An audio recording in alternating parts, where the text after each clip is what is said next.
Hello everybody and welcome to the stream. Things are a bit different today. Today we have many people with us. We have Kictor, Ty, and Janae all ready to chat, and Janae is off frame, so I'm going to move the thing. Everybody say hello, and would you guys like to introduce yourselves before we start? Hell yeah. Okay, good. I thought you were all still muted. Sorry. Want me to go first? Yeah, we'll start with Kictor. Okay. I'm Kictor. I'm on YouTube at youtube.com/KICTOR. And I mainly talk about TGCF, occasionally Mo Dao Zu Shi. And yeah, if you like that stuff, check it out. Next up, left to right, Ty. Alright, hello everyone, my name is Ty. My YouTube channel is called Ty the Canadian. I make videos mostly on analyzing our hot novel right now and, trying to bring out the Chinese culture stuff in the anime series. Yeah. And this is his first time on the channel, so everybody be very nice. And Janae? I'm not sure why I couldn't hear anything from my side. From your side? Yeah. Oh, that's straight. Wait, can you hear me? Yeah, I can hear you, and I could hear Kictor, I just couldn't hear Ty. Oh, that's strange. Check if you accidentally have him muted, because you could hear him, right, Kictor? Beautiful voice. Okay, yeah. I, That's strange. no, like, I wouldn't be... I definitely don't have a muted. Oh. Ty, can you just try saying hey to Janae again? Oh. Still no sound? That's really weird. You can hear me and Kictor, though. That's weird. Yep. Very weird. His name doesn't say mute. Yeah, try leaving the call and coming back in. It might be something weird going on. Okay, let me try that. While she does that, I will say thank you so much to Himbo Collective for subscribing for a year in a row, and me, Yui, for subscribing for 7 months in a row. Welcome back to the House of Copper Hounds, and it's lovely to have you both here. Yeah, I know. I can't believe it's been a year since I've been streaming. It's wild.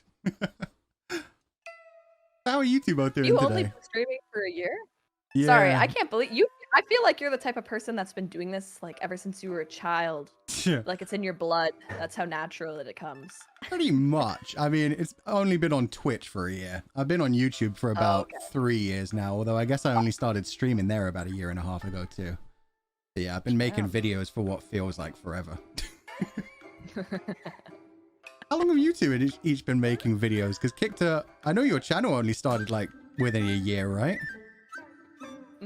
But I do have a very, very dark origin story. I was on YouTube when I was like 12. Oh no.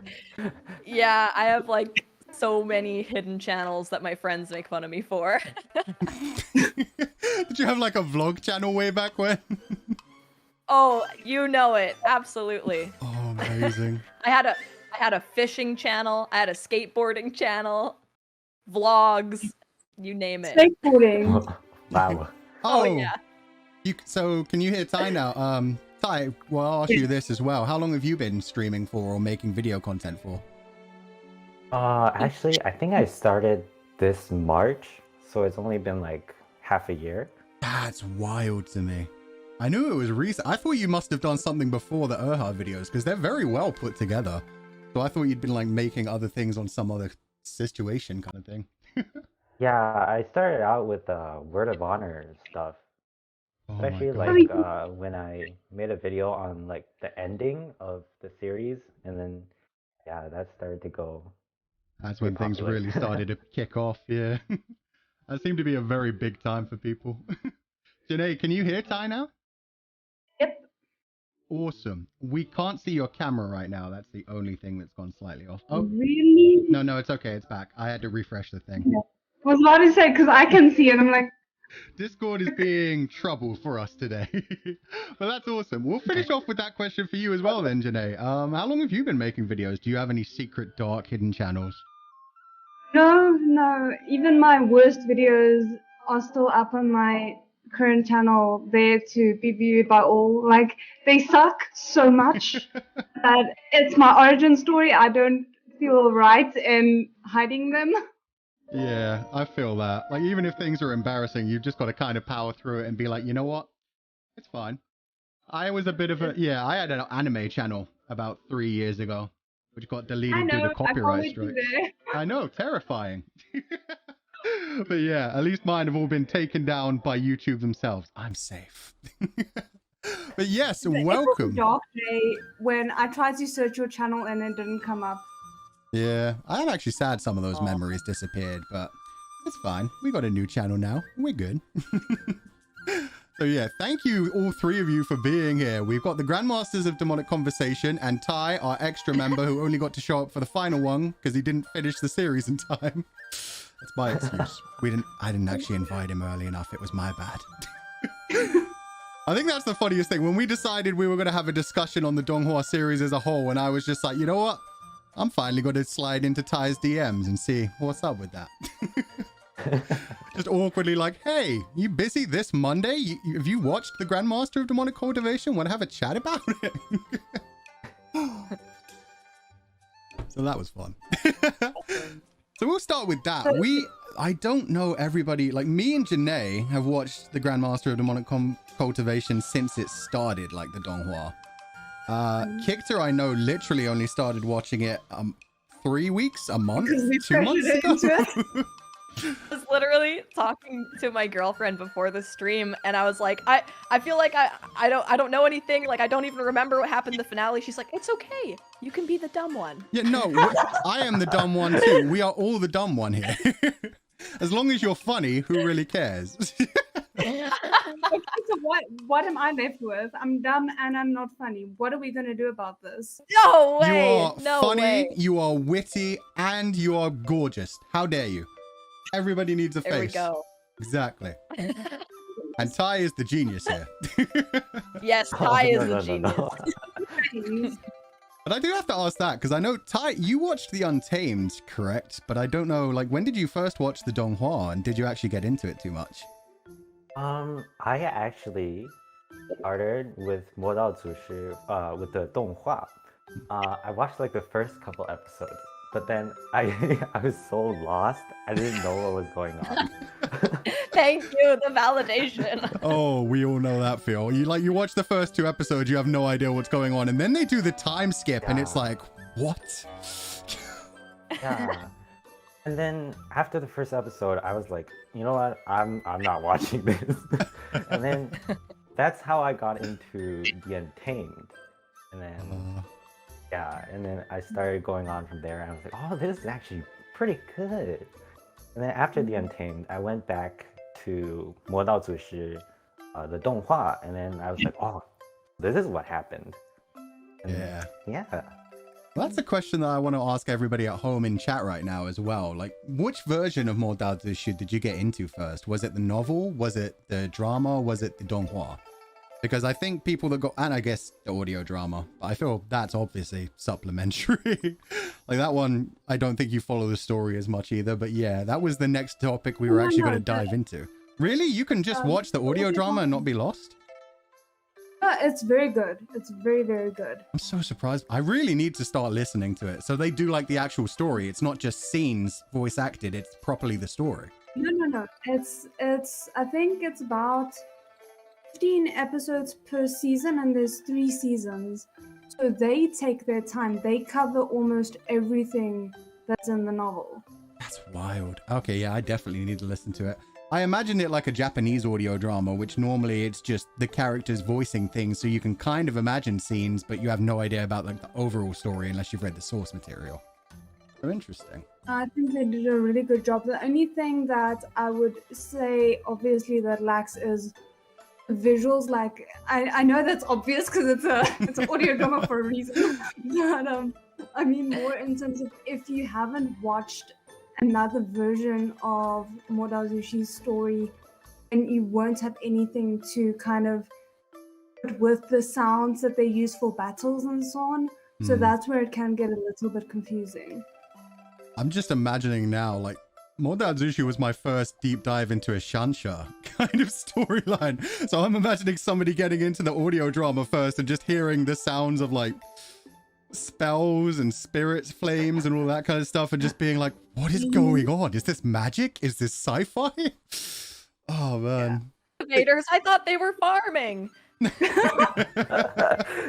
They just got really overzealous with the soundboard. Like nothing was actually happening. Like if you think Ying's Haibusha is good in the Donghua, wait until you've heard it in the audio drama.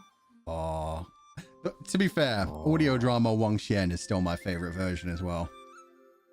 And I think it's actually voiced by the same guy who did the Untamed voiceover guy for Wei Ying. Yeah, it is. So, yeah. Yeah, they had the same voice actor. That's something we can get into. The fact that the voice actors, when it comes to the live action drama, are a mixture of the ones from the audio drama and the ones from the Donghua. And some in different roles. I think it's like the person who plays Jin Ling in the Donghua ended up being Sijui in the Untamed or something like that. You've got like Bian Zhang, who's Lan Wangji in both of them, in the Donghua and the live action, but then there's a different one in the audio drama. It's very interesting how they've just like picked and choose and still have like some of the same people playing them. It's awesome. Oh man. But yeah, that was my first question for all of you all. And I'll start it off with saying, I was a Donghua only. I read parts of the novel to catch up. Like I read season 1 and 2 worth of the novel before season 3. Other than that, I've consistently watched the Donghua blind. And season 1, it took like 2 to 3 watch throughs to fully understand it, but it made sense. Season 2 and 3 still make no sense to me other than the fact that the novel was backed it up so much. So that's what I wanted to ask. Like, Kictor, I know you haven't read any other source material. Ty, you've watched the Untamed, and Janae, you've done Untamed and the audio drama. So how did you guys feel about the Donghua as a standalone thing? Do you think it needs to be like backed up by the novel or a different adaptation, or do you just think it's fine by itself? Does the story make sense enough? We'll start with Kictor. We'll go left to right again. Say that I learned more in the first 4 episodes of The Untamed than in all 35 episodes of the Donghua. Oh, you've been watching the Untamed now. Yeah, I just started it. It is so clear. I'm like, oh, that's who did that. Oh. Seriously, yeah. Especially since like the first episode's like 40 minutes long. They really take their time and build that up properly, unlike in the Donghua. Yeah, totally. Yeah. If I did not have the spirit guides that I did through the first season, like you guys, I would have probably just been like, this must be a second series to something, and I'm missing a ton of content. I also find it funny because every time I upload another bit of our reaction, like our original reaction, I've been uploading it really slowly to YouTube. I keep getting comments saying, let Kictor watch it by herself. She understands nothing because you guys are just chatting over the whole thing. It's like, yeah. No, I need it. I need it. Oh, goodness. Like literally with our last reaction with the Mo Dao Zu Shi Q, I was sitting there and I was enjoying all of our conversations, but I was sitting there thinking like, poor Kictor, I don't know how much of the show she actually saw with us just talking over it. Yeah, it's kind of like when you watch a movie with like a film buff and they're like, oh, you see this scene? Do you know what that symbolizes? Do you know how Stanley Kubrick like set up this shot? Like, chill. So Ty, what did you think about watching the Donghua as like a single thing? Actually, from what I've heard, I heard that the Donghua was specifically targeted towards novel readers, and then the Untamed was targeted towards people who are lazy to read the novel, but they still want to know about the story. So yeah, if you just start out watching the Donghua without knowing anything about the novel or like the Untamed, yeah, you probably need some like backup stuff.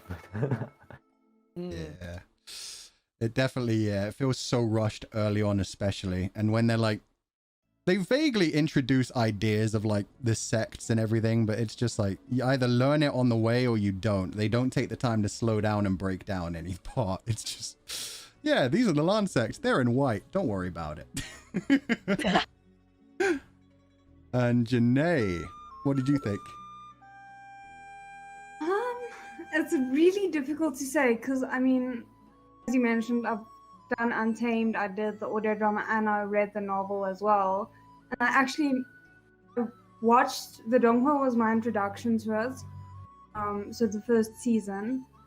And I think I got impatient, so I started reading the novel before the second season. Then I watched Untamed, then I continued with the second season, and then I finished the novel and did season 3. So yeah, it's hard for me to be like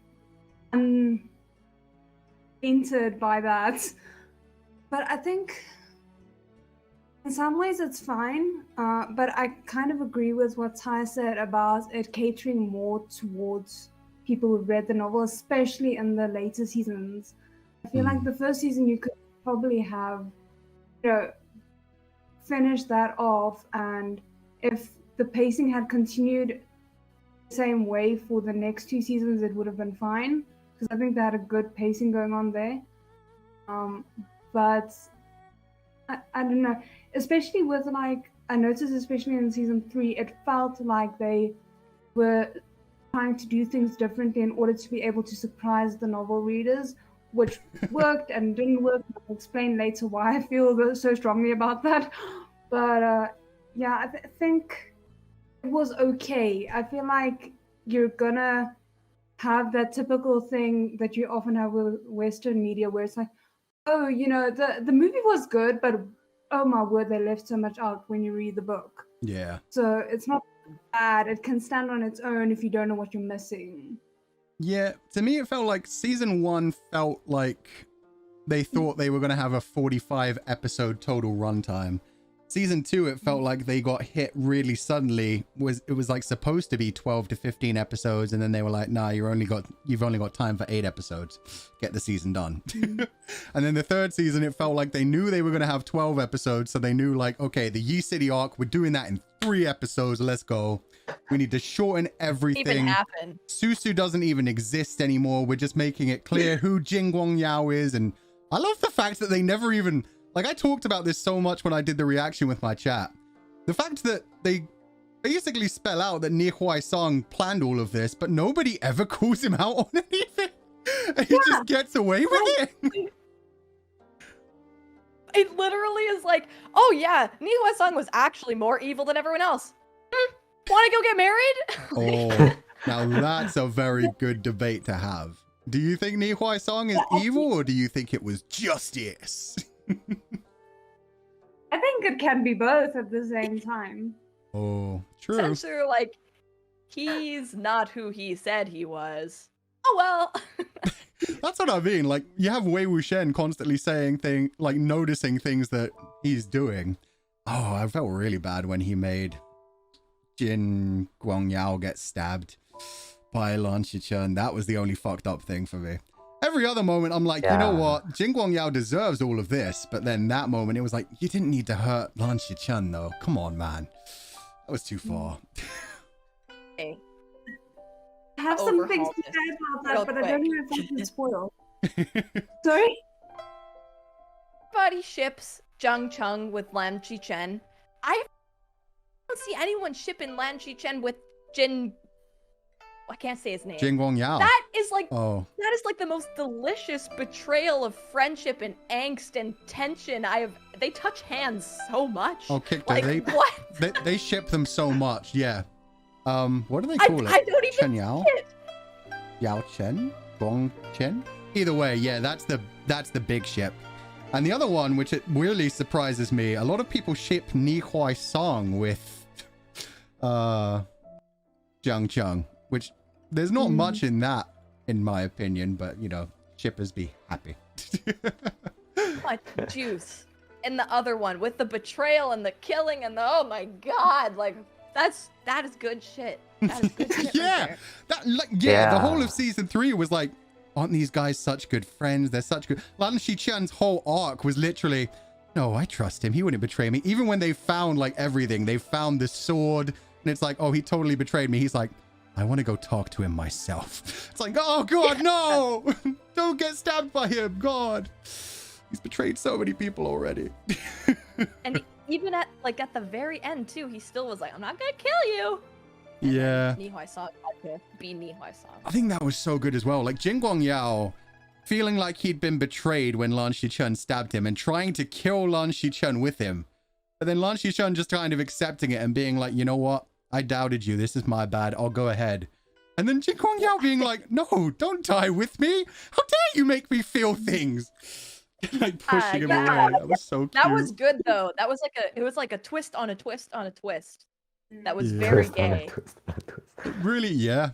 They turned it into a cat's cradle. I mean, that's all of Mo Dao Zu Shi, to be fair. Yeah. I think that's. I honestly loved it. Sorry. No, go ahead. Because I feel like if Lan Shichen had tried to, fight it, then it would have proved Meng Yao right. Whereas the moment he was like, no, I accept dying with you, he was like, oh hell no, I misjudging you in this moment. I'm like taking my anger out on you. This is not fair. That was like the one redeeming moment for me for Meng Yao. I could not with the rest of it. Yeah, I think that's exactly it. So many times like Meng Yao had snapped out at people and people had tried to fight him back and he was just used to that in his life. And he thought, okay, this is the point. This is the point where Shichen sees me for who I am and tries to kill me. So fuck it, I'll take him down with me. And then when he just accepts it, he's like, oh, you were my sworn brother. I'm sorry, we should have been in love. Yeah, like, oh, that's good shit. That is good shit. That is good fucking writing. Oh my god. But damn, there was something I wanted to ask Ty specifically. Oh, okay, because you finished Untamed, do you feel that they did a better job of portraying Meng Yao and Lan Shichen's closeness at the end of Untamed or at the end of the Donghua? Oh, that's kind of a tough question. And follow-up question for when you're done answering, which one's gayer? Sorry, continue. Okay, first question. Because the Donghua is very short and like everything is very compacted, I think that the Untamed sort of had like a longer process for the audience to sort of understand the chemistry between the two brothers. But I feel like the last couple episodes of Mo Dao Zu Shi was actually really good actually, because as I was watching I was finishing it, right, these couple days, I had stopped for a while, but then as I finished like the last couple episodes, I noticed like I had this empty feel inside of me. Right. That usually happens and like I finish a really good series, and I was for Donghua, so then I was like, oh. And like especially the ending, like you guys said, when Jin Guangyao was gonna take down Lan Xichen with him, but then in the last moment he was just like, no, I will like leave you out of this. I will like yeah, I won't take you down with me. And then that part was just really touching. Yeah. Like, even though it's so compacted, you can still feel like brotherly love between these two. True sadness there. In And, life like, the and in morally death, they never went graded? down on each other. Oh my Really fucking matters. god. As far as you know.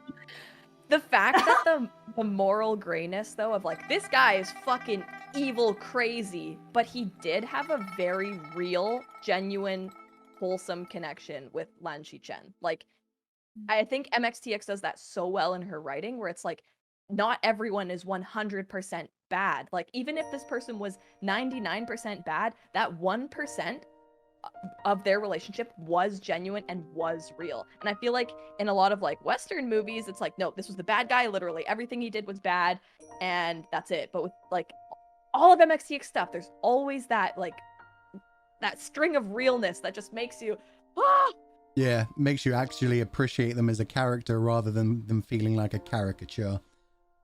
They yes, did that. or like an archetype.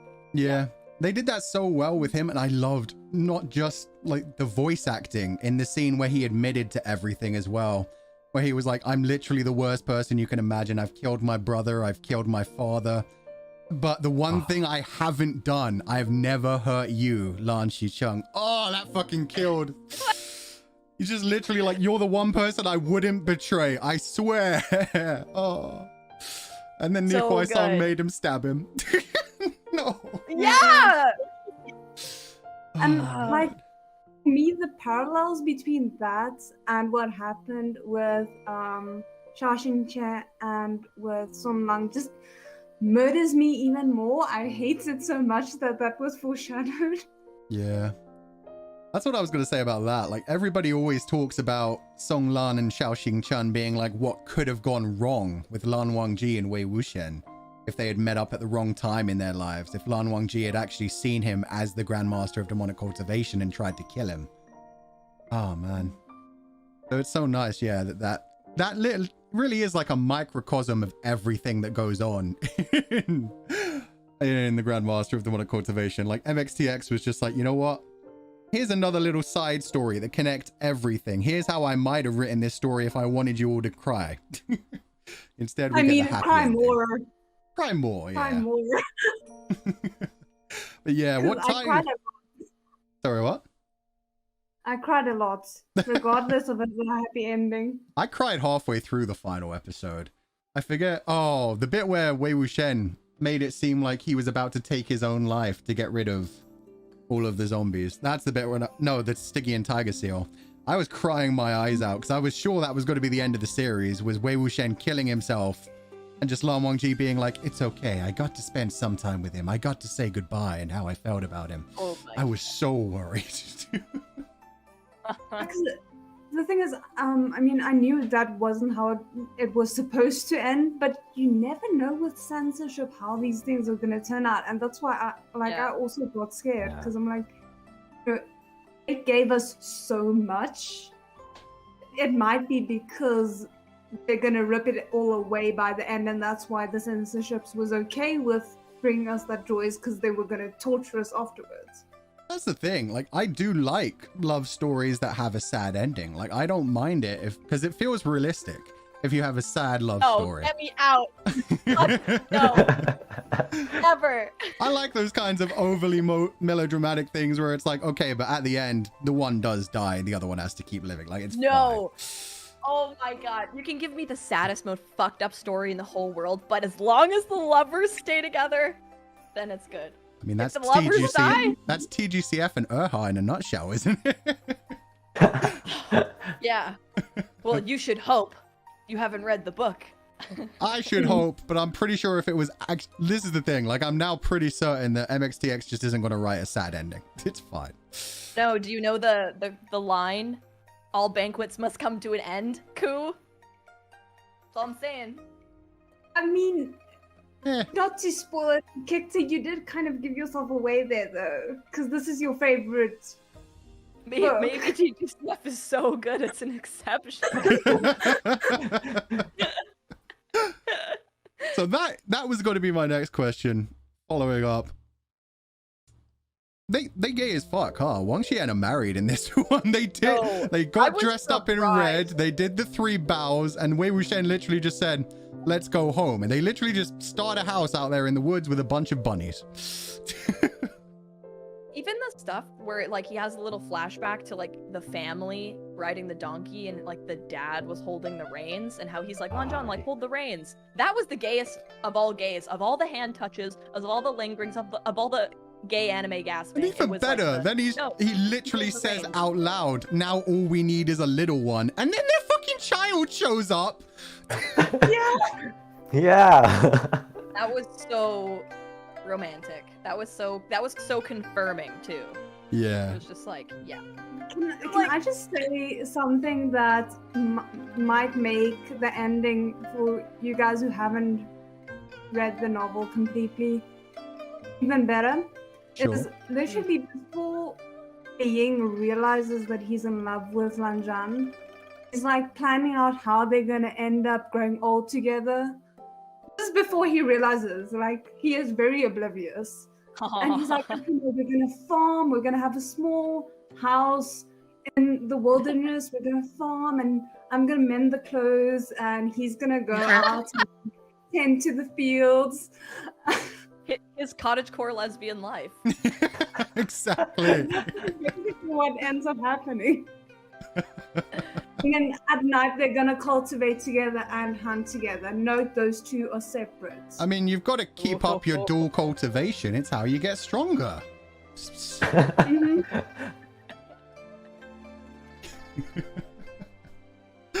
That's just really funny Yeah. to me.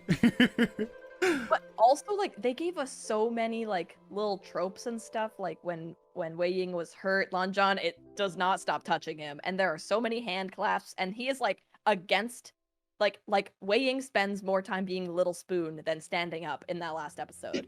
Yeah, just constantly falling over and being grabbed.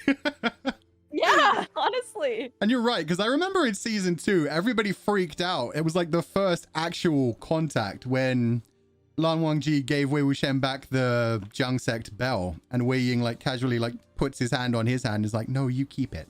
Season 3, they just touch each other so fucking much. Like, I remember everybody freaking out in the trailer because we had that moment where Lan Wangji was about to draw his sword and Wei Ying puts it away from him and is like, no, I got this. Sexy as fuck. Yeah. Yeah. But then, yeah, the just continuous hand touching and grabbing each other and supporting each other when they're about to fall over. It's wild. And like kind of in the same vein, maybe it was just me, because we all know I love Lan Zhan. The amount of smiling that boy did in this season, I He's died so every soft. single time. Yeah. The first season watching this, I was like, I don't really see the chemistry in the ship. Like, is it just like hella censored? But then in the third season, it's like, oh no, Lan Wangji is so gay. He's so in love. He is so sappy. I think they did it really well in the first season. Like, that was one thing I was amazed by, because you could see Lan Wangji getting flustered. And there certainly wasn't Yes, like, oh, I'm in love with him. But there were so many, like, one thing that I love about the Donghua and the director Sean Ke, he does put so many little details.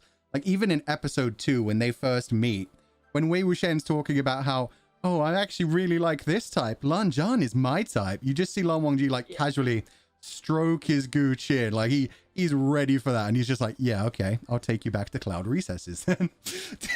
There's so many subtle touches like that. And like in the cold spring scene, when Wei Wuxian's flirting with him, it's one of those things you don't notice unless you've read the novel and you know that that's his tell, or if you do pay enough attention. Like, you just see Lan Wangji's ears, not even his whole face, just his ears start to go red because he's so embarrassed.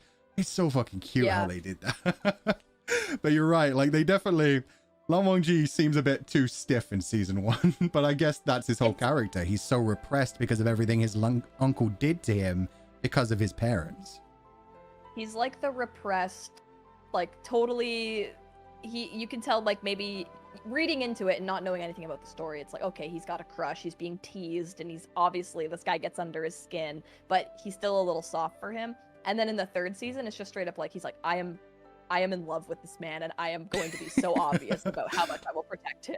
Well, that's what I love in season 2, where Lan Wangji basically confesses to him by giving him back the Jiang sect bell and saying like, no, I believe in you. You wouldn't have done anything wrong on purpose. I understand. And Wei Ying's just like, oh, you're such a good friend. You hold on to that bell for me.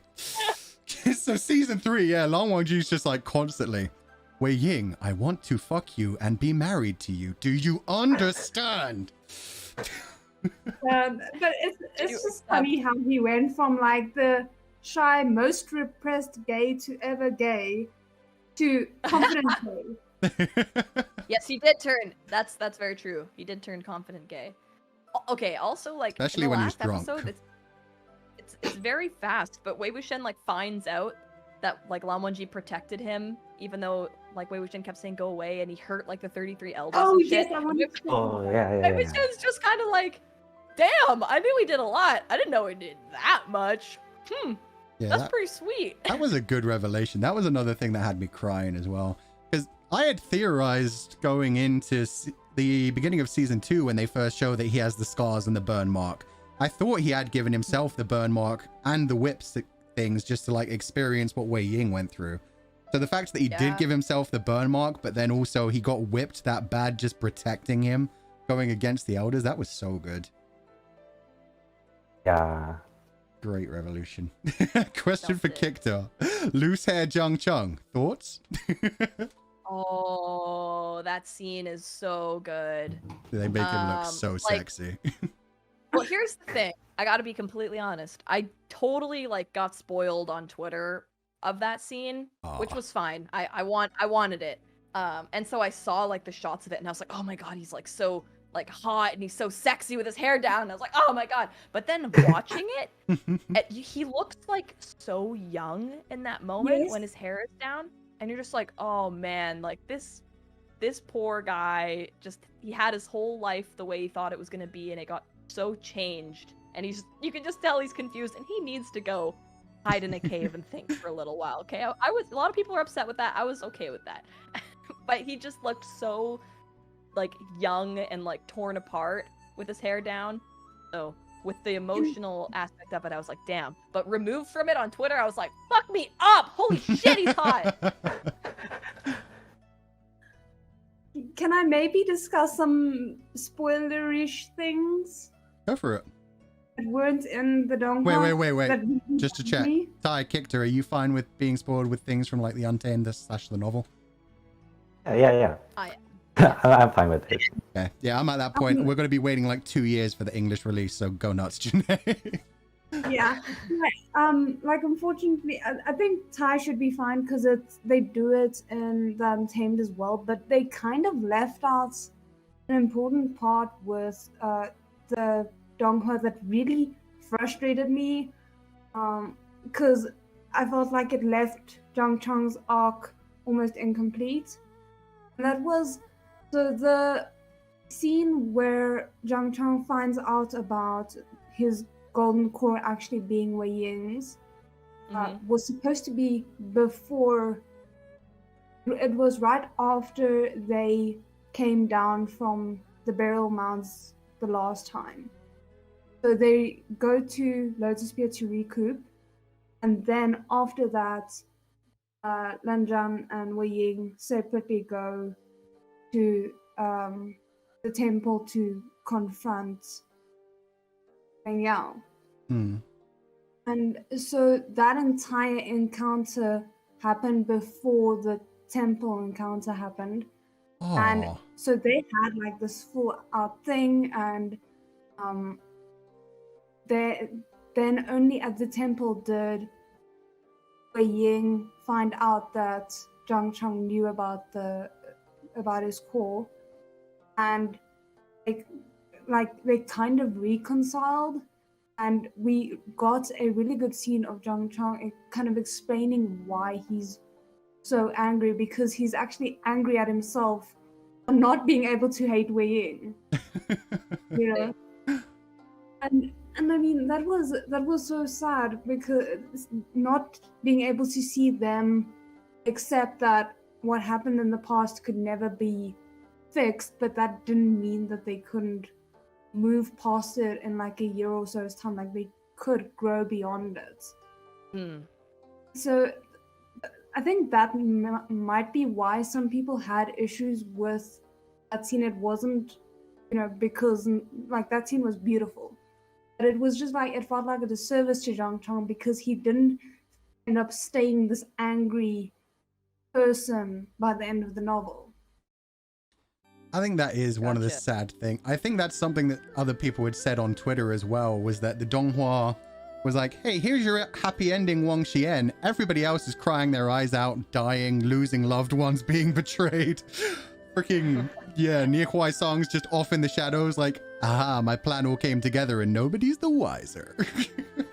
Like, it's like they rushed everything to make sure WANGXIAN had like the good farewell that they deserved, and I can't blame them for that. Like, we got what we needed. But yeah, the idea of like the Zhang Cheng scene being before the siege, and therefore, well, the temple, and therefore him showing up at the temple anyway to protect Wei Ying, like that would have been so much of a stronger like confirmation of, oh, okay, he's gonna get over this. He's gonna still protect his brother no matter what. So that is kind of sad to hear. But yeah. Sorry, go ahead, Ty. Oh, yeah, I just said yeah. Oh, sorry. I thought you were going into a sentence. Sorry.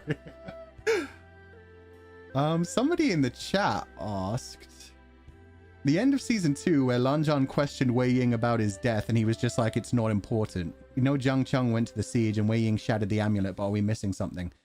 I think, and I'd like to ask you guys about this because I believe they never confirm it in the novel either, but I think, at least in the Donghua, they basically spelt it out that for his first death, Wei Ying tried to take out the Stygian tiger seal and ended up accidentally exploding himself, basically not being able to control all of that corruption and killing himself. And that's why it was so important that Lanjan showed up at the end there. Otherwise, he would have done the exact same thing again. He would have died and only been able to break the seal, not even completely destroy it. And somebody else would have been able to reform it. So that's what it felt like to me. Definitely missed that. Oh. Well, it was a big thing because I remember... I was like, why were you so scared he was gonna die? I was like, there's just a little bit of red power. There's a cute little red and blue Star Wars beam at the end. And you're like, he was gonna die! Well, yeah, because apparently, like, at the end of season 2, they added to that. It was like Lan Wangji being like, I searched for your body. I never figured out how you died. Could you tell me? And Wei Ying's just like, don't worry about it. It's old news. Like, you never get to know. So everybody was theorizing that they were going to have an explanation in the Donghua, but it seems like, yeah, they just kind of hinted at it. That's what I got from it anyway. I mean, I would actually say that, so as far as I know, yes, that's how he died the first time, but they actually gave us more in the Donghua than I remember being in the novel. I don't think they ever really resolved, like, the tiger seal. I think, yeah, I think it was kind of left alone. So they never officially destroyed it as far as I can remember. So this is a more conclusive ending than we got in the novel as far as I know. That's awesome then. And yeah, somebody said in chat, didn't they say that Wei Wuxian was killed by his sworn brother? That was the rumor that went around, essentially. And everybody basically said, yeah, that was just a rumor. Like, Lan Wangji knew immediately that Jiang Cheng hadn't killed him. Like, they say that in one scene, that was just bullshit that people had decided. Because it made a good story. That Jiang Cheng got revenge for Jiang Yan Li and for Jin Ling and everyone else by killing his sworn brother, and it solidified him as the leader of the Jiang sect, taking out the bad part of his sect. But yeah, they had always said that that was a rumor. I just thought about, now that I think about it, because people had also said in the novel, people speculated that he got eaten by his own zombies. That makes a lot of sense to me, because that combines like the earlier scene where he turned himself into a spirit attraction flag. I wonder if that's what he did in the first timeline, is he saw his zombies attacking everybody else, attacking Jiang Chun and Lan Wangji and everybody else at the siege, and basically turned himself into a spirit attraction flag and then tried to self-detonate with the Stygian tiger seal. If it was basically him committing suicide but taking out all of the corruption he could with him. The worst part is, like, I wouldn't put it past either one of those. I wouldn't put past Wei Ying. Yeah. Because Wei Ying is such a good boy. In the Untamed, it actually was Jiang Cheng? Really? No. No. Oh, you mean the scene in the first episode? Yeah, that wasn't actually him killing him. That was just a strike. Yeah, but he knocked him off the platform. Yeah. Let's not spoil anything Untamed related for Kictor now. I'm just gonna say, in a Shansha story, if you get thrown off a cliff, it just means you're coming back stronger. Being thrown off a cliff means nothing. I'm talking about Jiang Cheng's intent, though, because we're saying Jiang Cheng didn't kill Wei Wuxian, but if Jiang Cheng had the intent to kill Wei Wuxian, that's still pretty bad. True. Very true. And especially, I guess that does get rid of the whole thing from the novel if he was like, I couldn't be angry at you. That changes things a bit in that way. Yeah. He pushed him off a cliff. Novel? Does Jiang Cheng shove him off the cliff? That I don't know. I haven't read the novel. I can't remember. I just remember his face in that scene of the Untamed, and it was hilarious. Oh my god. Okay, I have become a little bit obsessed with the actors of The Untamed. Let's just say that. And the guy who plays Jung More. Chung, he's so cute outside of Jung Chung, but I cannot take him seriously. Right! as Jung Chung. That's what I thought about so many of the like. Some of the actors look good as their characters. Don't get me wrong, but most of them, yes. especially the elders, they did the elders so wrong, giving them all those stupid face mustaches. Oh, they were horrific. And then you see them like in normal civilian clothes, in modern day clothes, and it's like, you're really good looking. Why did they do that to Shi Chung and Da Ge? I feel like in terms of Jung Chung from Untamed, I kind of had the same attitude towards him at the beginning, especially because like coming from the Donghua where he is like so sharp-edged, you know, then seeing him in Untamed, it's kind of ridiculous, but I feel like it works more once you're into the flashback, because then when you see him as like a 15-year-old, and then you see how jaded he becomes later on, it works. I'd say it works better afterwards.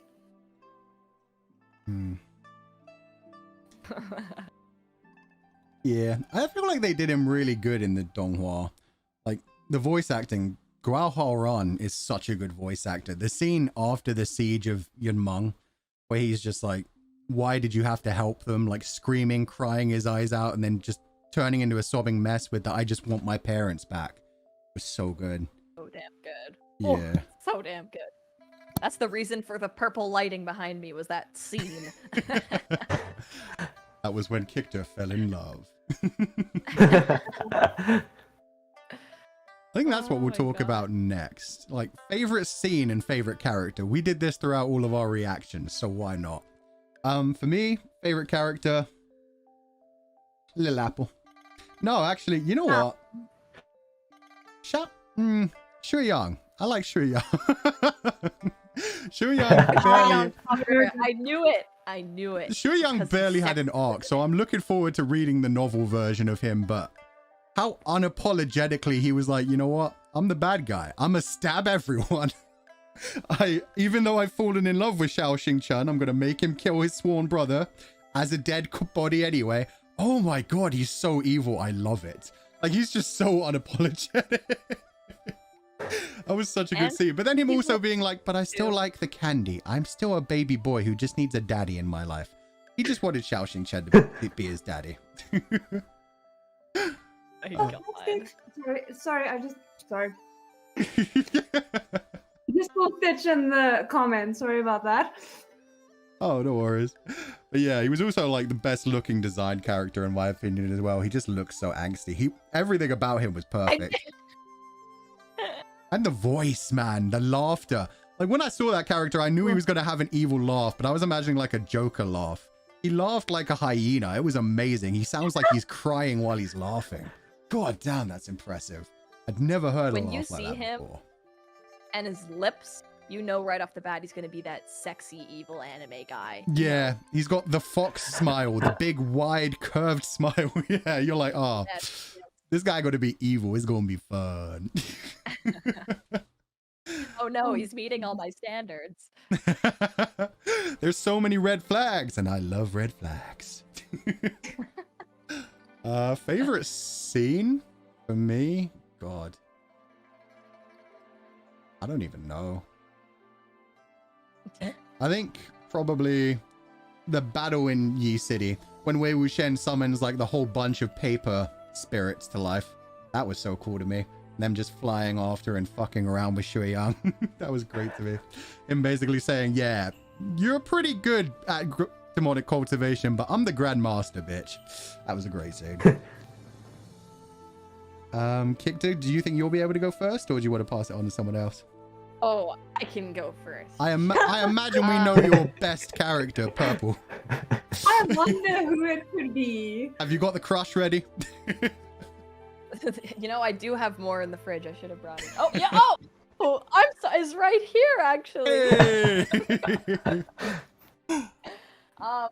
Yeah, I think Jung Chung was he is my favorite character, but if I'm kind of being less memey about it, I think Lan Wangji would be my favorite character, though, honestly. Oh, that's 'Cause, like- so sweet and innocent.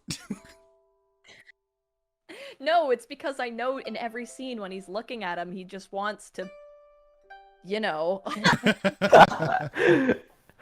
Oh, Kictor, think you're gonna love Law Being Hu when you get into Scum Villain. Oh my god. Imagine, Yeah, imagine all of the sadistic traits of Lan Wangji, but no repression whatsoever.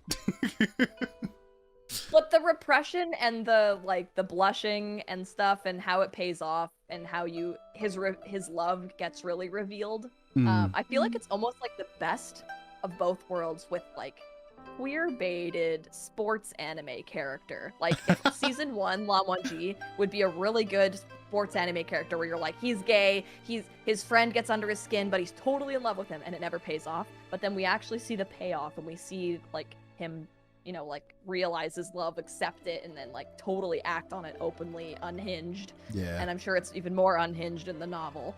I have listened to that one bathtub scene in the audio drama, I won't lie. So yeah, I think him. And like favorite scene? Yeah, I think like the Zheng clan death scene is probably my favorite, with like Wen Ning like helping them out and Zheng Chung being all upset. I think that was directed really well and also like revealed so much to the characters, and that's when I started to get hooked from the show, so that has a little piece in my heart. Yeah, seeing the parents' bodies, oh, they were done so well as well. Fucking Madame Yu still refusing to fall even in death, up on her knees, and then the husband, Zhang Fengmian, just sitting there. He finally took the hairpin out, still never got to tell her his feelings. It was so painful. Yeah. But I see what you mean about WANGXIAN being kind of the best of both worlds, because you're right. They have like, when they're young, it's very much the 50% off go thing of like, they hate each other, but they also want to fuck each other. And then, yeah, grown up, it's just like pure love and like 100%, oh, they're soulmates, Your Honor. That's like no separating them. It's great. Yeah. Ty, what would you think about favorite character and favorite scene?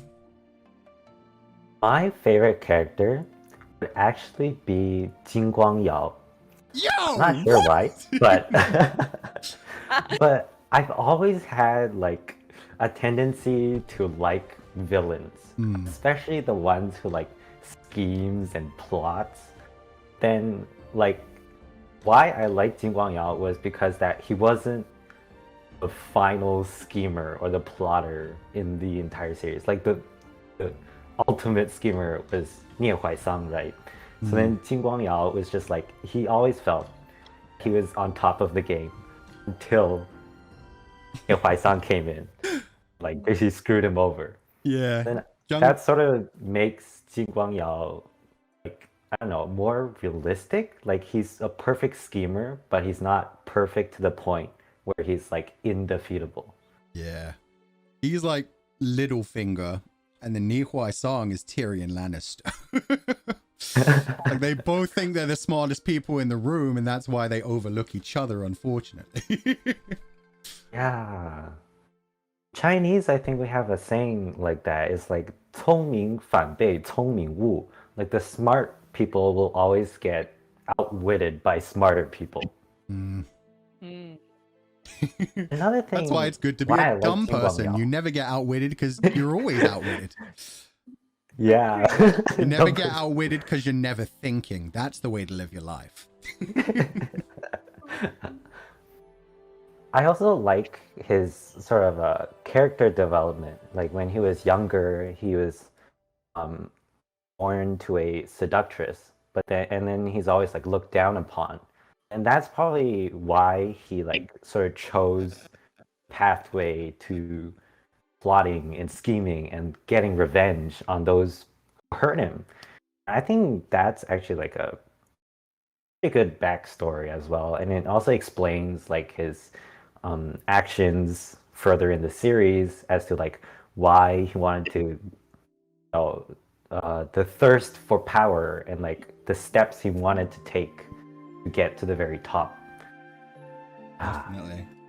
Like, yeah, you're right. You see that so much, and the way that it's handled is so good as well, where it's clear he wants his dad's respect and he cares so much about his mother, and yet continuously it's shown that his father doesn't give a fuck about him and that everybody just sees his mother as an embarrassment. So yeah, like the moment he goes to see his father and he gets thrown down the stairs, and then that being recreated by Da Ge snapping at him, saying he's just the son of a prostitute and kicking him back down the stairs even after he's been raised to the Jin sect. I could see why he would snap back. I think that's one good thing that Mo Shang-Tongshu did. Like, Wei Wuxian and Shui Yang, they both started from like a similar spot as well, as being like orphans out in the unknown, having no parents, having no family, being mistreated by people and just trying to get by. Jing Guangyao had a similar thing, but at least he still had his mother through all of that. And surprisingly, Jing Guangyao turns out to be the big bad in the story. Well, I'd say Shui Yang is arguably as bad, if not worse, than Jing Guangyao. But just, it wasn't the big bad of the story, if nothing else. And I saw someone say that they want me to repeat the proverb. It's called 聪明反被聪明误. Smarter people always get outsmarted. So favorite scene, I would probably say in season 3 when like the zombies from the Win family, they like came out from the blood river, and then they like helped everyone like fought back the rest of the zombies. I think that was like a really touching moment. Yeah, especially when Grandma goes over to Jin Sijui, Lam yeah. Sijui, and just like, Grandma. Yuan, just hands out the toy. Oh. Yeah. And that like... the toy was the thing that actually kind of called them out in the first place. Yeah. They still had so much resentment. I guess that's it as well. I didn't even think about that. Like, that's probably the resentment that was left over from them. It wasn't being slaughtered. It was more the fact that Yuan was still out there and Yuan was about to die again. So they're like, no, no, no, you're not taking our baby away. He survived this once and he will survive this again. And yeah, one of the... that's... It's okay, you can go. Well, I mean, it's just interesting to me because I didn't expect that scene to make it into the donghua, because I found out, so it was not originally in the novel, and Mo Shang-Tongshu actually added it in, and that's why you don't see it in Untamed. Oh, so that was like added to the re-released version when they actually did the physical release. Yeah, so when we saw that, like, I was almost jumping off of my bed with excitement when that scene came on in the donghua. Interesting. That's really nice. I didn't know they added like bits like that. I thought they just added smart to the different versions. But that's great. The only thing I would have preferred that they add from the donghua would have been Mo Shen Yu being Little Apple. God damn it. That should have been proved. But yeah, what was Not proved. It's not unproved. That is correct. Mo Shen Yu... Well, Little Apple is still hanging out with them in the forest. So there's always time for... that could be a spin-off. A whole spin-off series. Wei Wuxian realizes... You're not a normal donkey. You know what? Mo Dao Zu Shi Q Season 2. I still imagine that's coming someday in the future. It'll happen. It'll happen. So yeah, Janae, what were your favorite characters and scene? Okay, well, I'm gonna continue to be boring and still say Lang Wangji. I'm with you. I'm with you. I cannot. The devotion that he has towards Wei Ying is just on another level, and I think that's why I asked the question earlier to you, Ty, about which one of the two versions about Ming Yao and Lan Shichen was more striking to you, was because many people compare what Wei Ying and Nanjan have to what Ming Yao and Lan Shichen had. And I couldn't see it in any of the versions besides the Donghua. Donghua did that really well, but just, I don't know, Lanjan is just so good, and he's so unapologetically himself, and he's so selfless as well. Like, he never asks for anything from Wei Ying until he finds out that Wei Ying would be willing to give it. Mhm. So yeah, that for me was very striking, and I think that's why, following up from that, my favorite scene now at the end is Wei Ying finding out about the whip scars, like the story behind the whip scars, because that's the first time that we kind of get a visual demonstration of how hurt Lanjan was by Ying's departure, like physically the impact that it had on him and what he was willing to go through Wei Ying, because it's up until that point it had always just kind of been like he had to move on from Wei Ying dying, but it was actually so much more than that. And then you find out about frickin' Lanch's Wei's name's meaning, and that just okay, yeah. There's just a lot to their love story that just breaks me. So, but yeah, that scene to me was very pivotal. Yeah, that was all handled so well. I'd like to add something to Wang Ji's character, because as a person who studies a bit of Chinese culture, right? Actually, in ancient China, a lot of the real gentleman was considered to be sort of an introvert. So they're not really supposed to express their feelings. And knowing this, as I was watching like Lan Zhan and his like actions to protect Wei Ying, and like it's just like he's still, how do I explain this? Like he still is like the perfect gentleman where he contains his feelings, but his feelings for Wei Ying is like so strong that he sort of exposes it out. That makes sense. Yeah, he's still trying to be very stoic, but at the same time you can feel his love through like every one of his actions constantly.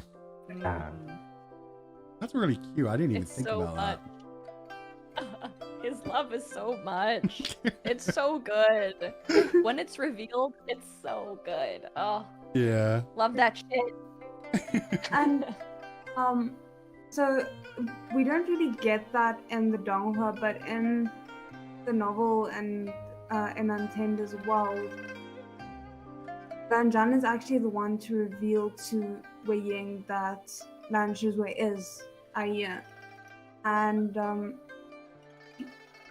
I feel like there's two kinds of thoughts that people have about it. One is, why on earth does he wait until episode 50 to reveal it? Like, oh yeah, no, for just either way, for the last 50 episodes, I forgot to mention that your adoptive son is fine. You know? But my thought about it was always, I mean, we know what his history with his parents was, and the fact that, like, his mother always carried the guilt of what she did with her, and his father always carried the guilt of what he did with him, and that kept them tied to each other but living separate lives. And I think that, me personally, I think that Lan Zhan had that fear that if he were to tell Ying before they had like gotten their feelings communicated to each other, if he were to tell him that, he'd feel too indebted to really like do whatever he wanted to do with regards to how he wanted to handle their relationship. Or it might be like back when they were kids and he'll think he's a bad guy. He'll be like, what? You kidnapped my child? Lan Zhan, you sick fuck. I mean, Wei Ying is oblivious enough that I could buy that, yes. He must have kidnapped his child to turn him against me. He wants my child to kill me this time. No. I would actually... I'm not gonna lie, like there were so many moments in season 1 that I was like, if it turns out Lan Wangji is actually playing the long con and is trying to kill Wei Ying, like painfully, I would have been impressed. It would have been such a different storyline. But for somebody to have the balls to like build up a love story that much and then have Lan Wangji be like Ni Huai Song level, like, no, this was all to make you love me so I could crush you even more. Goodbye, Wei Ying. Like, that would have been amazing. I remember when The Untamed was first coming out, there was like the whole straight people react to The Untamed and everybody was like, look at the way he stares at him. Lan Wangji clearly hates him. He wants to kill him. I just think that would be an interesting story in its own way. Very different. A lot of people wouldn't like it, but I'd be amazed. It's very hard to watch The Untamed and not think that Lan Wangji's gaze is anything but thinking about wanting to fuck him. Like, it is so sexual. It is so, like, and like watching the behind the scenes, the actors know. They're doing it on purpose. They're totally playing the sexual game, even though they know in the legit script they have it's not romantic. I think that's the funniest thing about Wei Ying's reaction in The Untamed as well. Because in the Donghua, he is like, oh shit, Lan Zhan, I gotta go. But in The Untamed, he's like, oh, that's Lan Wangji. And he just stares at him for like a solid 5 seconds while the flute plays. And he's just like, ah, Lan Zhan. Oh no, that guy's bad news. Yeah. I have to get out of here. It's like, no, you just stared at him like he was the most beautiful thing you've ever seen. Don't try and run away from that. Yeah. And then the flashback, like when he sees the land sect, like disciples the first time before he sees Lan Zhan, he has the flashback to the first time that he met Lan Zhan. It's just like robes and elegance. I know, it's so funny. In the Donghua, it's just like, oh, they always look like they dressed for a funeral, and it's like, that makes sense. In The Untamed, it's just instantly like, oh, they're gonna be fucking. Don't even worry about it. That's so funny to me. Oh my god. Oh, that's great. That was the other thing I wanted to bring out. Like, there's the extras to the audio drama, behind the scenes moments where they're trying to voice direct people. And there's moments when like Lan Wangji and Wei Wuxian's voice actors are just sitting there like, do you really want us to go further than this? Isn't this kind of graphic as it is? And you just hear the directors like shouting back at them, yeah, no, make it gayer, make it more in love. It's just so funny.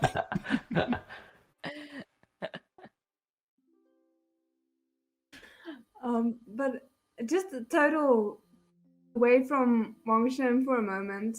I don't know how, like, if Kictor is gonna even remember her, but thoughts on Mei Mei? Mian Mian. Why did I say Mei Mei? Mian. Scene where she comes in and is like, Wei Wuxian's actually pretty cool, and they're all like, you're just a dumb, horny woman who knows nothing. But then Lan Zhan stands up and he's like, I too am a dumb, horny woman, and I stand with you. Yes. Yeah, Lan Zhan just jumps up and he's like, you know what? He also has a great ass. Thank you very much. They high five and walk out together. That's one thing that did annoy me about the Donghua, was just how oblivious the mob was in any scene. It was just constantly like, whoever says one thing out loud, every other character in the room that isn't a main character is just like, yeah, that's right, Wei Wuxian does suck. Yeah, that's right, Jin Guangyao is a rat. It was just so annoying. It was so aggravating watching people have no mind of their own. Ugh. I mean, I kind of felt like it was really good social commentary on how quickly, like, how little stake they had in anything. Yeah. Like, they basically were just saying what felt right at the time.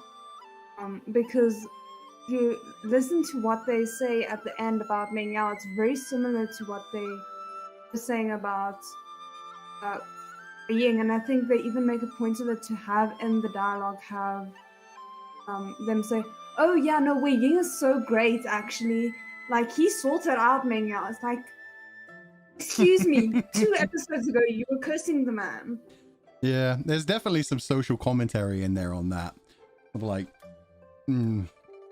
changing history, and you know, the victors get to write the story, and you can tell that in this world they're definitely now gonna have like pictures of Jingguang Yao, just like the way the Grandmaster of Demonic Cultivation looked, where it will look nothing like him. It'll be a hairy, smelly old man who was corrupt and fat and evil, rather than the pretty man that he was. But it's the truth on how people's thoughts are fluid. They're not that fluid though. Like if you stand up in front of, like, I listen to people on both sides of the political spectrum. Idiots are always idiots. I don't hear an idiot speaking and go, yeah, you know what? He's probably right. I can think for myself. Oh, but yeah. That's the one thing. There is so, like, it's definitely a social commentary for like Twitter nowadays, where everybody's just like, oh, this person got cancelled. Okay, let's all jump on them at once. They were always bad. I always had a bad feeling about them. Like that happens all, and like the Johnny Depp thing, where the rumors came out that Johnny Depp was abusing his wife, and everybody just was instantly like, oh, Johnny Depp, that's terrible. Well, he's done in movies. And then it turned out she was abusing him, actually. Like things like that, where it's like, mob mentality is definitely a thing. Exactly. Johnny Depp should play Wei Wuxian in the live action Hollywood film. That would be terrible. Oh my, I hope North America doesn't touch any of this stuff. Oh my god. The sad thing is, the more popular it... Sorry, go ahead, Janae. No, I said if they do, it's gonna be, oh no, they don't have magic. It's chi. It's like, tell me that. It's Oriental chi, Oh, and everyone's no. just Well, then that's the one good thing. We're at least at the stage now where even if they do like a Hollywood adaptation, they'll make sure for it to be an all Asian cast, if nothing else. Like we're past that at least. Tibetan master Tilda Swinton will play Wei Wuxian. That's what I mean. Like that's a yeah, that's pretty dumb. Pretty dumb. I mean, like, I don't know if you guys ever watch Amanda the Jedi's videos, but like, there's this one video that she did on Milan, and then the first thing you see is just a clip of the director going like, Milan is not a superhero. It's like, then why did you try and turn it into one? Oh man, I mean, I watched the Dragon Ball Evolution movie, so I hope we've hit the bottom of the barrel when it comes to adaptations that are just terrible. Johnny Depp as Jiang Feng Mian. I would love that. Oh yeah, and The Last Airbender. I would still say Dragon Ball Evolution is worse than The Last Airbender. The Last Airbender was just a terrible movie that adapted the storyline way too quickly and was dumb in a bunch of ways. Dragon Ball Evolution, they literally said Dragon Ball, but set in an American high school. It made zero fucking sense. Oh man. But yeah, no, that's genuinely something that's been scaring me. Wei Wuxian, Hua Cheng, Mo Dao Zu Shi, Heaven Official's Blessing have all been trending over the last 4 days several times. And with how well the book's English adaptations are selling, I would bet any money that there are already Hollywood executives reaching out and being like, yo, can we make this a movie? And that's the annoying thing, because we're getting a 3-body problem. We're getting the 3-body problem live action done by China and done by Netflix and an animation adaptation all at the same time next year. Because yeah, they just, whenever anything's popular, everyone jumps on it at once, and it's gonna be terrible. It's gonna be terrible. Anyway. Final thoughts as we're on the way out. What did you guys think of the series, like, as a whole? Like, you don't have to give it like a numerical rating, but just, was it good? Was it bad? Was it too rushed for you? Was it like a great supplementary kind of thing? Yeah, that kind of thing. For me, I would still say it was a masterpiece. Like, yeah, and I'll use the word masterpiece, because to me, the way some of the individual scenes were directed was absolutely phenomenal. Even when it comes to the Yi City arc, there's so much that I kind of hate about the Yi City arc because it was too rushed. It was too over the top paced. But even then, the way the scenes transitioned, the ways it was constant, the voice acting continuously, the lighting and effects, it was done so well. Even just the montage with Ah Ching being happy for like a total of 10 seconds before her life came to an end. Like that was all done so well. I can't even hate that. So yeah, for me, like a solid 8 out of 10. Great series, but definitely one of those ones where I would actually advise people to read the novel before they watch this. And this is one of the rare series where I do that. Because I think it will actually be more powerful that way rather than having your first experience be the Donghua. I blipped out, the power switched off for a second there. Which show is that? Which what? Which show did you just talk about? We're just doing our final, like, signing out thoughts now kind of thing. Well, then we're going to talk to chat for a little bit. But yeah, I was just asking basically for Mo Dao Zu Shi itself, like, what would you rate it? What do you think about the Donghua in general? Do you think people should watch other versions, etc.? Kictor? Oh. It is an incredible... Oh, sorry, you were muted for like half a second. You're back. Okay. I think it's an incredible story, and it just solidified that I think MXTX is an incredible writer, because there are so many like incidents in the story where I go and I have to talk to my friends about it, or I have to tell my dad, like, oh, like the thing with Lanji-chen and the whole like betrayal, like I can't wait to go and explain that to my friends that don't know anything about the show, but I'm just like, you just need to know this really cool thing that happened in this story. That happens like so many times throughout the arc, whereas with a lot of other shows, I feel like the show in its whole was cool, and there's like maybe one twist at the end, but there's so many little twists and so many little things with characters that keeps that spark alive, I guess.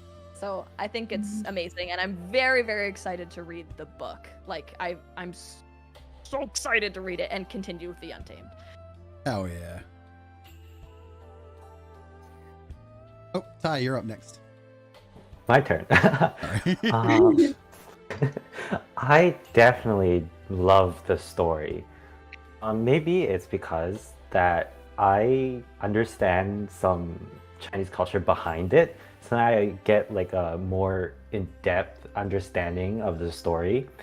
And just judging from the Donghua, I can definitely tell that the creators put a lot of effort into it. Like, they knew what viewers wanted to see, but they just didn't have enough time. So then they just like crammed all the good parts together and just like put it out to the Donghua.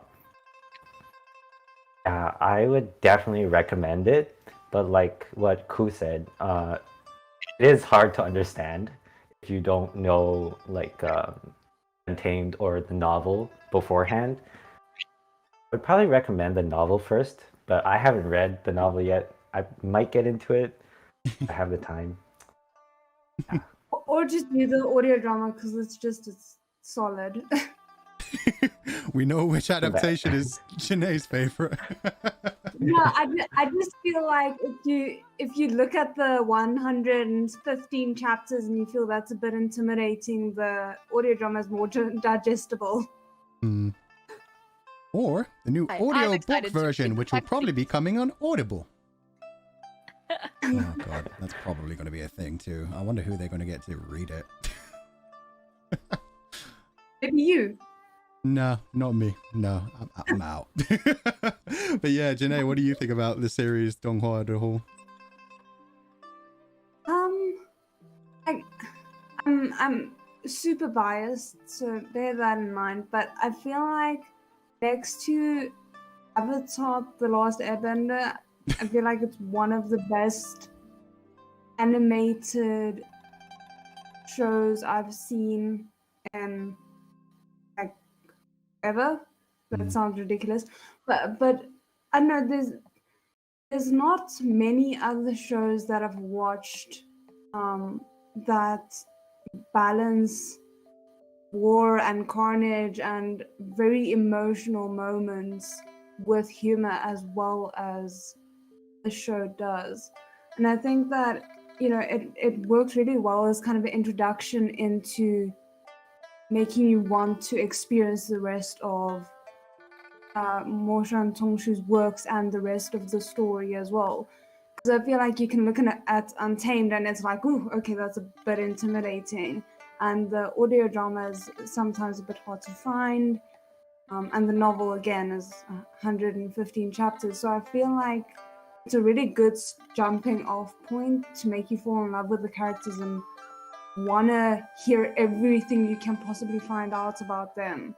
And then when you read the novel, it's suddenly not like difficult. You know, it's not, okay, there's 500 things that I don't know what's going on. It's like, okay, I have the groundwork, so let's just get all the other good bits that they weren't able to squeeze into the very short show. Yeah. The show was definitely breakneck pace for sure. I'm glad to hear that even Ty, like watching the first 3 episodes, was like, eh? Yeah, that was definitely an odd choice for them. In the novel, that bit definitely makes more sense. But yeah, in the Donghua, I feel like everybody, there's so many people I've recommended this show to and they always stop after episode 3. They're like, I gave it a go. I gave it 3 episodes. It makes 0 sense to me. It looks cute, but I'm out. It's bad because, like, for me, the transition that they do from the present time to the past, like, that transition is beautiful. I have to be honest, I missed it the first 3 times I watched that episode. Yeah, it's so subtle, Like, and it's literally in the past.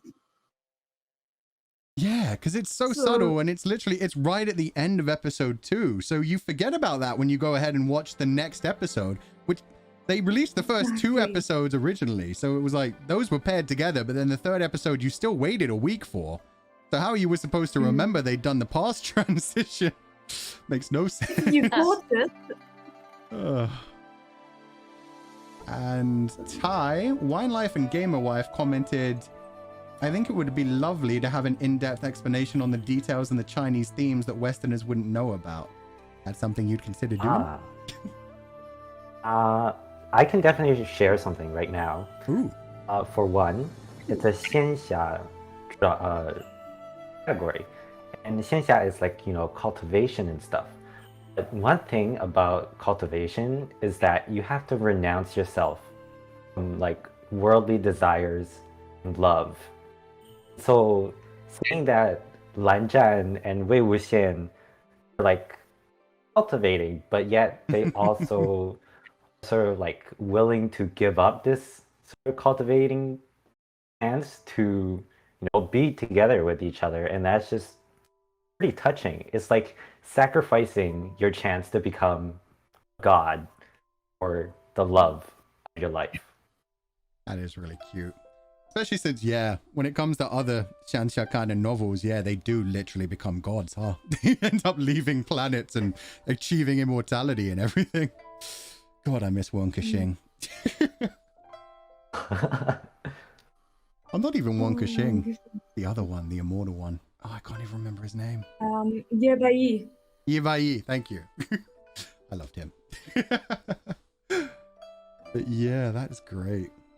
In which case, chat, it's up to you guys now. Spam us with questions that we should answer. Unless anybody else has any other topics to bring up.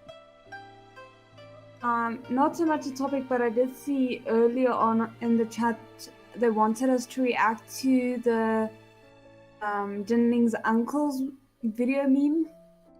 Oh my god, we should watch that. That has been requested of us like 1 billion times. Yeah. Just feel bad dragging Ty into it. Okay. Oh, you don't even know. Oh, this is awesome. Don't even know.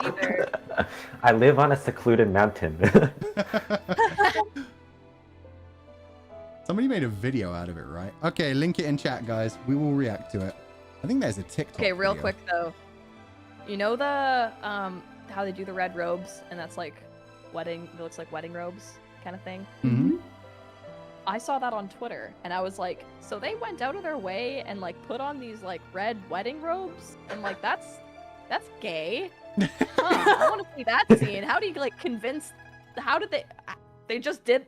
Wow. And then I watched the episode and it's like zombie blood, and I'm like, oh, okay. Can someone spoil me for? Honestly, I think it was the most ingenious thing of the writers ever, because it was like, yeah, no, totally, they're obviously literal flags. What do you mean red is the color for wedding dresses? Exactly. That's such a good, like, if I was in school and I had to do like a presentation on censorship or something, that would be the perfect example. The way they're getting around things in Danmei Donghua recently is incredible. Like, they find so many ways to be like, it's not gay, you're thinking too much into it. Meanwhile, like, all the fans in the background are like, yeah, definitely. Don't worry about it. Okay, so I will send you guys this video too if you haven't already clicked on it. And we'll all start it at the same time.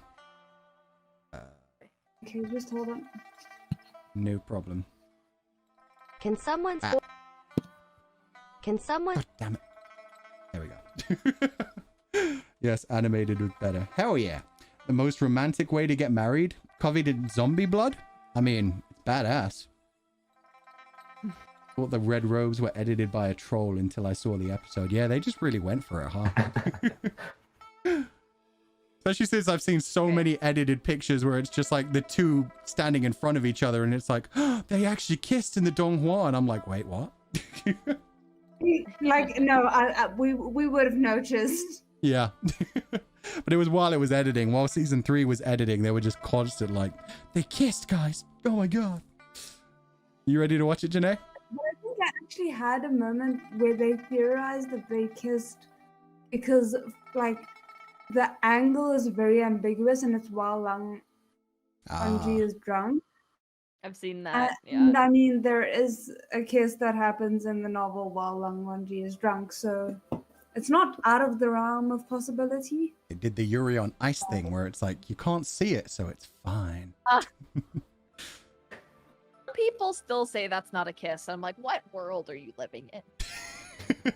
I can't believe how many like shonen bros were like, we like this show, but if it's gay, we're not watching it. So it's not gay in our mind, so that they could keep watching it. Are you guys ready to react to this video? Yes.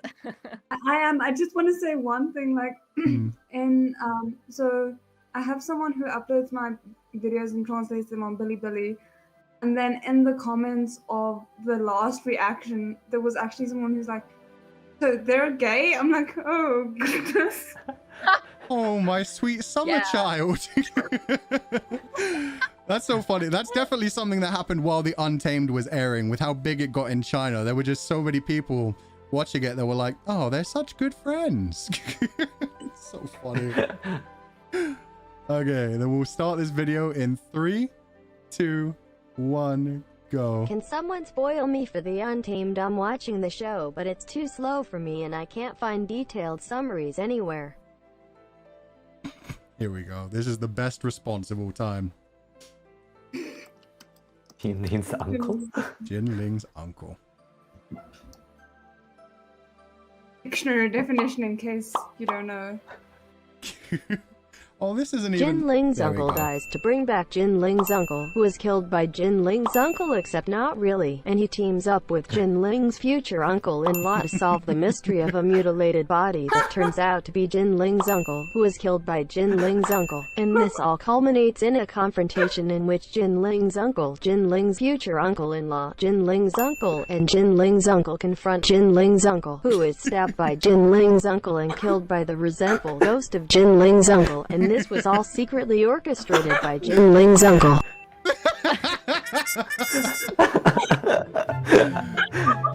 Oh, man. Uncle can't wait. Oh my god. That's so well done. I don't know what you guys' suggested videos after this, but mine is the ultimate untamed drinking game. Every time it's a... no, yeah, you'd die from that. Every time Jinling's uncle appears on stream, take a shot.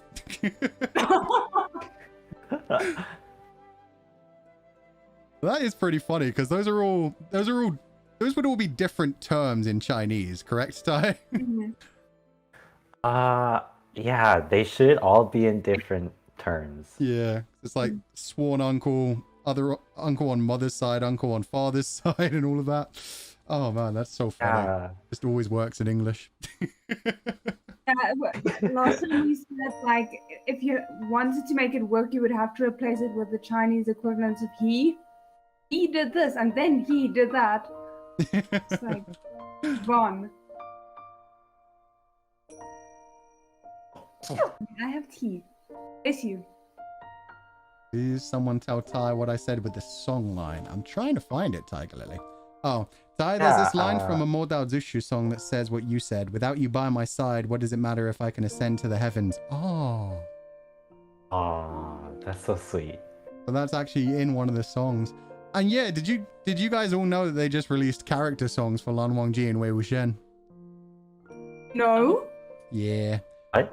They released new music videos. The Donghua team released like music videos that are special songs for them and are like sung from their point of view, where they both end the same way of basically saying, yeah, I'm not doing anything else now. Together, we are going on. Like that's it. Oh.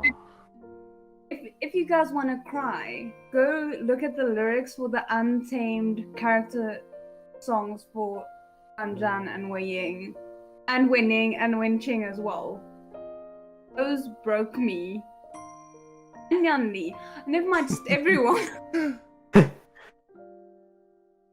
I really liked how, yeah, the opening always seemed like it was written from Lan Wangji's perspective as well, where it's talking about like drunken dreams of the past and having lost someone and now not being able to look anywhere other than at them. It's so good. But I think actually the first season seems to kind of be from Wei Ying's perspective, and then it's from Anjan's, and then we have the season that kind of doesn't match up with either. But the line in the third season that I love, that I actually used in my title for the final episode, because I couldn't, was "We'll walk to the end of the world together." I think. Aww. I love that. That is so cute, especially since they do just like give up on the world and they're like, fuck off. We're just going off into the woods by ourselves. We're quite happy now. We've had enough of you people. We only want each other. Lilybones says they held polls earlier, but what are you guys' thoughts? Who's the biggest evil in Mo Dao Zu Shi? Ni Huaisang, Wen Rohan, Wen Chao, Jiggy, Qinggong Yao, Shui Yang, etc. I'd say biggest evil? Wen Chao? Like out of those ones, like he's not the smartest evil, but he is just so disgusting, so despicable in everything he does. And also the source of all evil for me is probably Jin Guangshan. If it weren't for Jin Guangshan, there would have been no problems after they got rid of the one sect. Everything would have been happy, but no, Jin Guangshan had to be horrible to his son, trying to get more power, trying to find the secrets of the Stygian tiger seal, making bastard children everywhere. All Jin Guangshan's fault. What do you guys think? Okay. Jiggy got what he wanted. Would he have then been just and normal? I mean, he technically did get what he wanted for 13 years, and yeah, he wasn't really doing anything evil to anyone else, was he? He was protecting the cultivation world. I mean, he did just take some time off to kill his son. I mean, that was just to protect his secret, though. I mean, Okay, wait. you gotta wait, can kill a someone few explain the whole children here incest and thing? Why did he go through with the incest thing? So basically, he didn't find out that they were related before. So they slept together Oh, he before they didn't were know. married. But he didn't know. He didn't know. And Oh, then okay. the son resulted from the time they slept together before they were married. So Yeah. he married her to protect the secrets, and then killed his son to protect it again. That's secret. Oh god. yeah, not going to be winning any Father of the Year awards, I don't think. I mean, if it's measured up to Guangshan, it might. Like, they might just break even. True. I mean, I think even above that, Asshole. like Guangshan is the source of evil. I still think Shui Yang is probably like the most sadistic and torturous character in the show, to be fair. Because he just goes out of his way to break Xiao Xingchen as much as he possibly can. So I think that's a bit more than Jin Guangyao or Jin Guangshan, who are just at least out doing their own things for reasons and not just for the hell of it. Can I qualify mine? So my worst evil, I would say, is Xu Yang, just because of how far he goes with everything. Yeah. But then my most annoying evil is Wen Chao's girlfriend. Oh, she is so annoying. Like, her and Wen Chao, that's why I can't even call them like bad guys. They're just side characters who happen to be in a position of power. They were so aggravating. Wen Chao's pissed me off the most, though. I feel like he had no redeeming qualities, whereas everyone else had like at least some kind of redeeming quality, even if your redeeming quality is having sexy lips. Wait, which one had sexy lips? Shu Yang. Shu Yang. So true. Like, he's sexy enough to get away with a bit of evil. Maybe not all the evil he did, but he was sexy enough that it was kind of interesting. Yeah, and he had like a sad backstory with the candies, so you kind of like feel something for him. Well, But yeah, Wen he had Chao's the just full-on like, I just Wei wanna. Wuxian backstory. He's like, I'm gonna freaking kill and rape, which is like not cool. Like, what? Never forget about that part? I don't know if you want to make a hard stance on that, Kictor. I mean, that's, you know, never know. Maybe a soft one? Yeah, you don't want to get cancelled. Yeah. Question for fun. If you would be part of a sect, which one? If not one of the main ones, what kind of original sect would you have? No. The Copper Hound sect, obviously. No, that'd be terrible. I'd be part of the Nia sect because I just like black and gold. They dress fabulously. The shoulder armor, let's fucking go. Yeah, I'd join them. Whoever wants to jump in next, we don't have to do anything in order now. Oh, I'll call out. For me, go ahead, Ty. I would probably go for I would probably go for a 云深不知处. What's that? 兰陵 no, not 兰陵 what was it? 蓝湛子 what was it called? Oh, the Lan sect? Yeah, the Lan sect. 姑苏兰氏, right? 姑苏兰. Because I just like the gracefulness of everyone there. But could you abide by all of those rules? I can do it. Oh no. All you gotta do is just sit there and do nothing and you won't break any rules. I don't think I could live without meat, alcohol, and they can't even run. It's like being in school 24/7. I couldn't. What's the point in looking so beautiful and ethereal if you can't show it off by jumping through the air and looking majestic? Also, yeah, when they do actually eat food, they can't even use spices. It's just bland vegetables. I could not. My God. Kictor, which one have would to you go join? through all these. The junk sect, obviously, to be with my husband. Do you think he trains his disciples like his mama used to? You might get whipped by him a couple of times. I mean, we That's know he does. I would ask for it. There we go.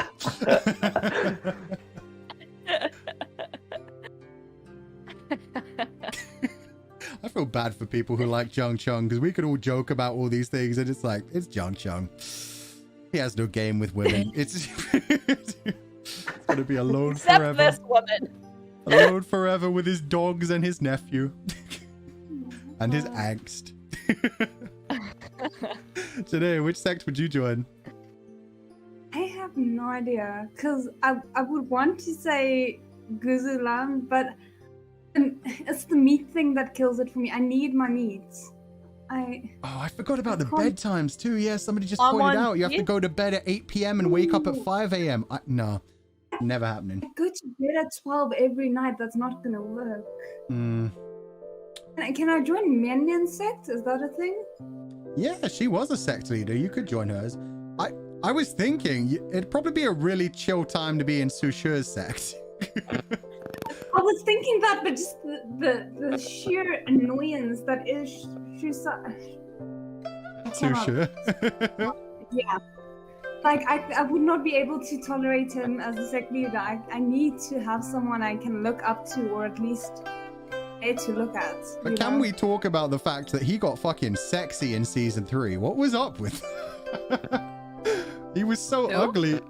Su Shi, the like ninja type guy. Yeah. He was suddenly like so sexy in the time skip, even if he was still acting like a mob character. Like he really took some directions from Lan Wangji. I just love how, like, in Wings, like, oh, you thought Ranjan, who didn't boast at all about anything and was just existing and being perfect by doing that, you thought he was annoying? You should have seen me during my glory days. Oh man, so good.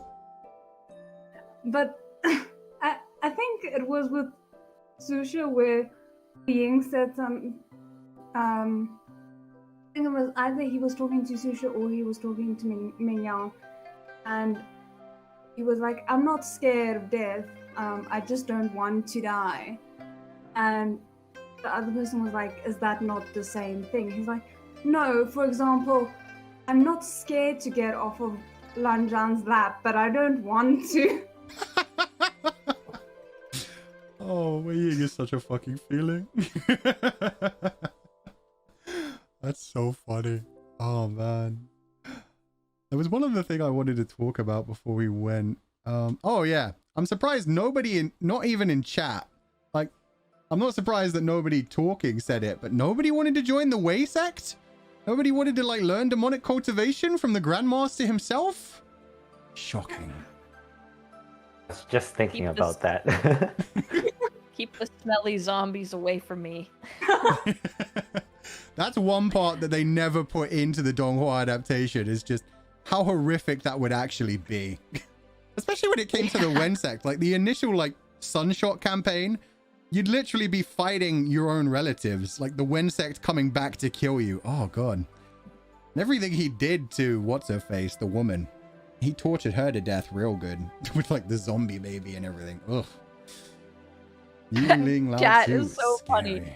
Smelly man, stinky. Smelly man, stinky. Oh, somebody did say the Wei sect. I'm sorry, MK.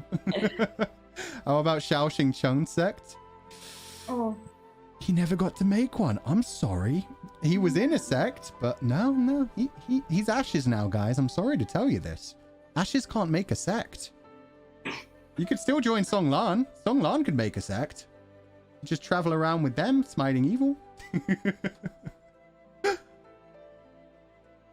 Anyway, I think that's where we're going. No one was like, "Oh, we're gonna join the Jinling sect because the money is just not worth it." I just don't like the aesthetic, like the bright yellow. Yellow. Yeah. Nah. Yellow is an accent color. It's not a main color. You don't want to look like pee. It's just the wrong. Jin sect? You mean the P sect? Exactly. What about being Baoshan Sung wrong? That's what I was thinking, yeah. Going up to the Immortal Mountain, finding out if they're really immortal up there would be very interesting. Like, that's the thing. Wei Ying actually knows where the mountain is, could actually take people up there. Everybody else has no chance to actually find it, but whenever he wants to, he can go say hey to them. That's like a whole spin-off novel in the works. As far as I know, he doesn't know. As far as I know, he doesn't actually know. Like, it was all just a bluff. Oh, I thought he actually knew. He just didn't actually take Zhang Cheng up the proper mountain. Damn it. Something I never understood then. I always thought he'd known, and he was just like, it's all part of the plan. I learned something new today. Yeah. I thought he was just like hiding it, but yeah. Poor Zhang Cheng. Before we Zhang go, Cheng never knows. can we just talk about the golden core because, like, last time before all of that came out, it kind of, when I was listening to you talk about it, Ku, you seem to think that his golden core had been disintegrated by the core melting hand. How did you feel about that revelation, you guys? How do you mean? The The revelation that Wei Ying gave over his golden core. Yeah, they gave up his golden core for Zhang Chang.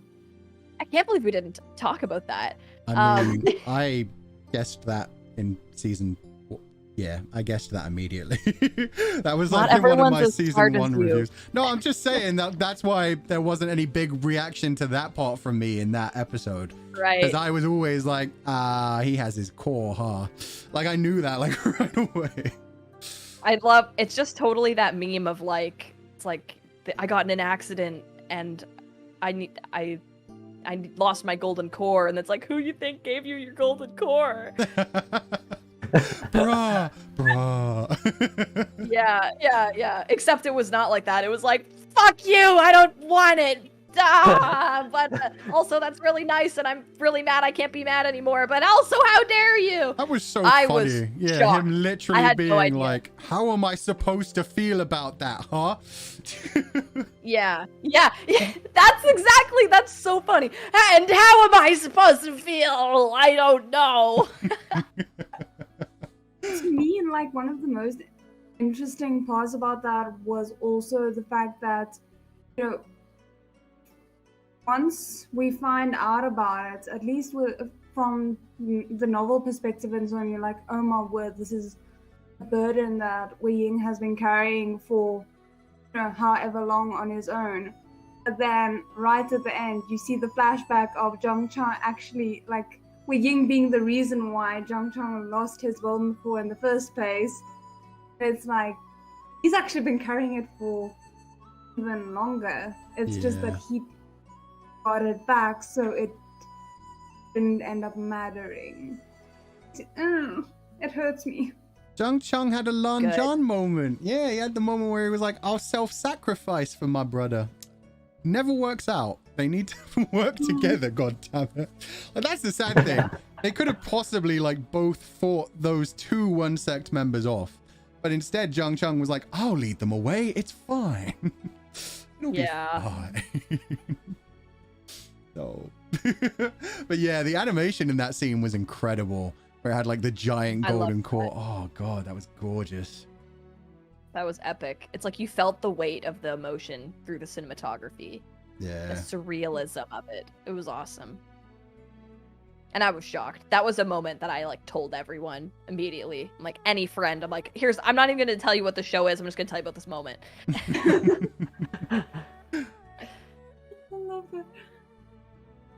Yeah, because that scene, I was scared they weren't going to show it because it didn't happen when I expected it to happen. So I was so relieved when they did end up revealing that. I'm sorry, I just read this comment in chat where it's like, I was always wondering why they can't kidnap someone and move his core to Zhang Chang. That's organ trafficking. That is disturbing to read. Holy shit. I mean, they could technically do that. Wow. That you just casually suggest. Wow, you see the ones as dogs even more so, huh? Yo, that's fucked up. But yeah, no, I guess messed up. Yeah, but Wen Qing, yeah, she had those skills. She could transfer golden cores, so you could have technically just found the strongest cultivator in the land, poisoned them, and then stolen their golden core. But yeah, Wen Qing gone now. And yeah, exactly, Wen Qing would have been like, I took a Hippocratic oath, sir. No, thank you. Oh man. That's really funny though. Somebody said it was just like a non-consensual organ transplant. It's true. Like Zhang Chang went to sleep and woke up and he had Wei Wuxian's kidney. He just didn't know it all that time. Oh, and apparently the donor needs to be awake and to do it voluntarily. Oh, wow. Wen Xiao's core would have been weak anyway. Take Wen Rohan's core. I actually, And thinking back to it, that was also one of my favorite scenes in the series. I forgot the fact that Wei Wuxian literally teleported through Core Melting Hand and had his golden core in his hand. That was fucking sick. But with that said, you guys about ready to say goodbye and wrap this up? I think so. I hope so. Unless anybody has any like parting things to say, parting things to talk about before we disappear. Okay, I guess we're good. So thank you all for joining us. Lilybones, thank you so much for sharing everybody's YouTube and Twitter links. Hell yes, make sure you follow and subscribe to all of these lovely people. Especially newest member. People were asking a lot through this stream. They clearly didn't see the beginning. Ty the Canadian is incredible on YouTube. He does a bunch of videos, currently mainly about reactions. Well, not reactions. Reviews to like chapter by chapter kind of thing. It's great. It breaks down so much interesting things about Shizun and his adorable dumbass husky. So would you three like to like go one by one, just in doing like a shout out to your stuff one more time on the way out, starting with Kictor going left to right? Kictor on YouTube, Kictor. I'm obsessed with TGCF and MXTX in general. We have dragged you into the hole. You're now an MXTX host, Stan. Yeah, truly. And Ty? Well, my YouTube channel is Ty the Canadian. You just mix Asian somewhere with Canadian. And I mostly talk about the culture behind Danmei series, so feel free to check it out. I'm really wondering if there's anybody who didn't realize Canadian came from Canadian and Asian right now. Like when you said that, I was just waiting for somebody in chat to be like, I just got it. No way. A Canadian, a Canadian. A Canadian. Canadian, eh? And Janae?